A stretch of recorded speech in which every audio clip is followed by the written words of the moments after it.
দীর্ঘ 4 মাস পর আরজিকর হাসপাতালে কর্তব্যরত চিকিৎসক ধর্ষণ ও খুনের ঘটনায় দোষী সিভিক ভলেন্টিয়ার সঞ্জয় রায়কে যাবজ্জীবন কারাদণ্ডের নির্দেশ দিল আদালত। 2024 সালের 9 আগস্ট আরজিকর হাসপাতালে ডিউটিরত অবস্থায় এক শিক্ষানবিশ চিকিৎসক ধর্ষিত হন।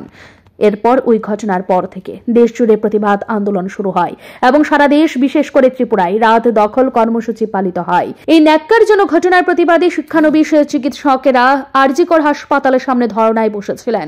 59 দিনের শুনানির পর সিভিক ভলেন্টিয়ার সঞ্জয় রায়কে ভারতীয় দণ্ডবিধির 64, 66 এবং 103 ধারায় দোষী সাব্যস্ত করে বিচারক অনির্বাণ দাস তাকে যাবজ্জীবন কারাদণ্ড দেন। সিবিআই মৃত্যুদণ্ডের জন্য সওয়াল করলেও বিচারক আমৃত্যু কারাদণ্ডের নির্দেশ দেন এবং জরিমানা হিসেবে 50,000 টাকা ধার্য করেন। জরিমানার অর্থ পরিশোধ না করলে আরও 5 মাসের কারাদণ্ড দেওয়া হবে। বিচারক বলছেন, নির্যাতিতার পরিবারকে 7 লক্ষ টাকা ধর্ষণের জন্য এবং 10 লক্ষ টাকা হত্যার জন্য ক্ষতিপূরণ দেওয়া হবে। তবে নির্যাতিতার পরিবার ক্ষতিপূরণের টাকা গ্রহণ করতে অস্বীকার করছে।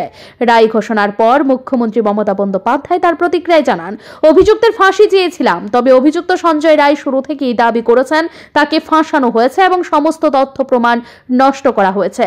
নির্যাতিতার পরিবার সহ গোটা দেশবাসী এই শাস্তির পর কিছুটা হলেও স্বস্তি পেয়েছে, কারণ এই ন্যায় বিচারের মাধ্যমে নির্যাতিতা ন্যায্য শাস্তি পেয়েছে। ব্যুরো রিপোর্ট, ঋদ্ধি নেটওয়ার্ক।